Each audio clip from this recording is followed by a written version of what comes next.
అందరికీ మరణాతండి. బాగున్నారండి? మహాపరిశుద్ధుడు ప్రభు అయిన దేవుడు మీకు సదాకాలము తోడై నడిపించును గాక. ఆమేన్.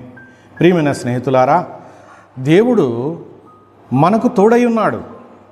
అందువలన మనము సజీవులుగా ఉన్నాము. ఈ లోకములో ఎన్నో శోధనలు మనకు ఎదురొస్తున్నా వాటన్నింటినీ జయించి నిలవగలుగుచూ ఉన్నాము.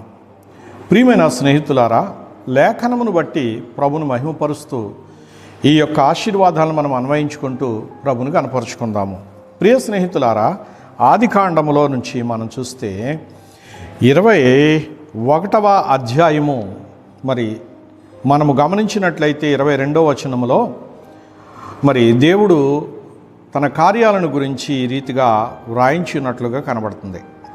నీవు చేయు పనులన్నింటిలోనూ దేవుడు నీకు తోడై ఉన్నాడు అని చెప్పి ఓ చక్కని మాట మరి దేవుడు ఇక్కడ సెలవిచ్చిన వారుగా ఉన్నారు. ప్రియమైన స్నేహితులారా, మరి ఈ మాటలను ఆయన ఏ సందర్భంలో ఎవరిని గురించి మాట్లాడారు అన్నట్లయితే దేవుడు తాను కోరుకున్నటువంటి ప్రజలైన ఇశ్రాయేలును గురించి మరి ఆయన మాట్లాడినట్లుగా కనబడుతున్నది. మరియు ఇశ్రాయేలుల పితరుడైన అబ్రహాము గారిని ఉద్దేశించి ఆయన పలికించినట్లుగా కనబడుతున్నది. పలికిన వారు ఎవరు అని మనము చూసినట్లయితే గనక మరి దేవుని యొక్క మహాకృపను బట్టి ఇదే వచనములో ఉందన్నమాట అండి. ఆ కాలమందు అబీమెలెకును అతని సేనాధిపతి అయినటువంటి ఫికోలును అబ్రహాముతో మాట్లాడారు ఈ రీతిగా. ప్రియమైన స్నేహితులారా, వీరు మరి ఒక రాజు, ఒక సైన్యాధిపతి, ఒక దేశానికి చెందినటువంటి వారు. వీరు ఆ కాలమందున్న అబ్రహాముకు భయపడ్డారు. అబ్రహాము దగ్గర మరి ఉన్నటువంటి ఆ దేవుని యొక్క ఆశీర్వాదాన్ని చూసి భయపడ్డారు, అభివృద్ధిని చూసి భయపడ్డారు, అబ్రహాము పట్ల దేవుడు చేసే మేళ్లను చూసి భయపడ్డారు. ఎందుకంటే అబ్రహాము అక్కడ ఒంటరివాడే, కానీ అబ్రహాము పక్షంగా దేవుడు ఉన్నారని ఎవరు కనుగొన్నారు అంటే ఆ కాలమందు ఉన్నటువంటి అన్యజనులైనటువంటి వారు కనుగొన్నారు. ఆ పట్టణాన్ని పరిపాలించేటటువంటి రాజుగారే దిగివచ్చి అబ్రహాము గారితో మాట్లాడుతున్నారు. ఆ రాజు సైన్యాధిపతి దిగివచ్చి అబ్రహాముతో మాట్లాడుతూ ఉన్నారు. ప్రియులారా, అబీమెలెకు భయపడ్డాడు ఈ యొక్క దాసునికి. మరి దేవుని యొక్క మహాకృపను బట్టి అతని సైన్యాధిపతి భయపడ్డాడు. కారణం ఏంటంటే ఈయన భక్తి, ఈయన ప్రార్థన అంత గొప్పది గనుక అబ్రహాము భక్తిపరుడు, విశ్వాసం గలవాడు, ప్రార్థన వల్లనే అన్నీ జయిస్తూ ఉన్నటువంటి వాడు.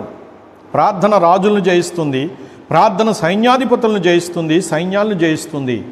ఆ సైన్యము కలుగు చేసేటటువంటి ఆపదలను, విపత్తులను జయిస్తూ ఉంటుంది.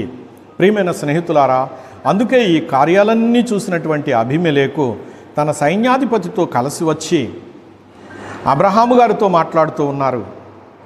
ఆ సందర్భంలో పలికినటువంటి ఈ మాట, నీవు చేయు పనులన్నింటిలోనూ దేవుడు నీకు తోడై ఉన్నాడు అని చెబుతున్నారు వారు. దేవునికే మహిమ కలుగునుగాక. ప్రియులారా, అబ్రహాము గారు దేవుని యందు విశ్వాసం కలిగి ఉంటే దేవుడు ఆయన ఆశీర్వదిస్తున్న ఆశీర్వాదాలు ఎవరు చూస్తున్నారు? లోకం చూస్తుంది, లోకాధికారులు చూస్తూ ఉన్నారు. లోకాధికారులు చూచి అబ్రహాము గారి దగ్గరికి వచ్చి అబ్రహాము గారి దగ్గర వారు మాట తీసుకుంటున్నారు.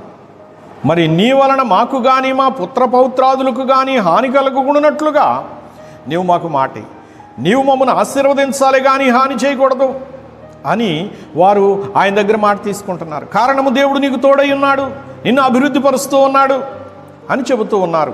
ప్రియ స్నేహితులారా, అలాగే కడవరి కాలంలో క్రీస్తునందు విశ్వాసం ఉంచినటువంటి బిడ్డలు అభివృద్ధి చెందవలసినటువంటి వారై ఉన్నారు, చెందుతున్నటువంటి వారై ఉన్నారు. ప్రియులారా, ఈ అభివృద్ధి నందుచున్నటువంటి వారిని చూసి లోకనాథులైనటువంటి వారు వచ్చి మీ ఆశీర్వాదం మాకు కావాలి, మీ అనుగ్రహం మాకు కావాలి అని కోరుకునేటటువంటి స్థితిలో నీవు ఉండాలి. ఆనాడు అబ్రహాము గారు ఆ స్థితిలో ఉన్నారు గనక ఈ సందర్భము మరి ఈ సమయంలో ఉచ్చరిస్తూ ఉన్నాను. ఈ కడవరి కాలంలో నీవు నేను ఆ స్థితిని అందుకోవాలంటే కారణము విశ్వాసంతో నిరీక్షిస్తూ ప్రార్థించేటటువంటి వారముగా ఉండాలి. ప్రార్థన ఎదుట ఎలాంటి సమస్యలైనా తల వంచి మరి నిలబడవలసిందే. ప్రియులారా, భయంకరమైనటువంటి మహాపరిశుద్ధమైనటువంటి దేవుడు మనకు తోడుగా ఉంటే మరి మనలను భయపెట్టే భయాలకే భయం కలుగుతుంది.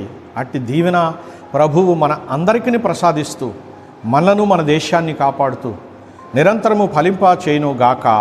ఆమేన్. చిన్న ప్రార్థన చేద్దామండి.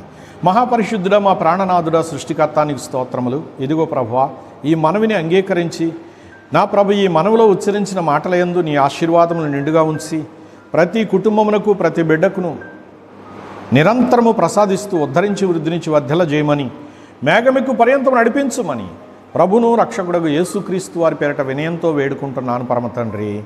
ఆమేన్. అందరికీ మరణాతండి.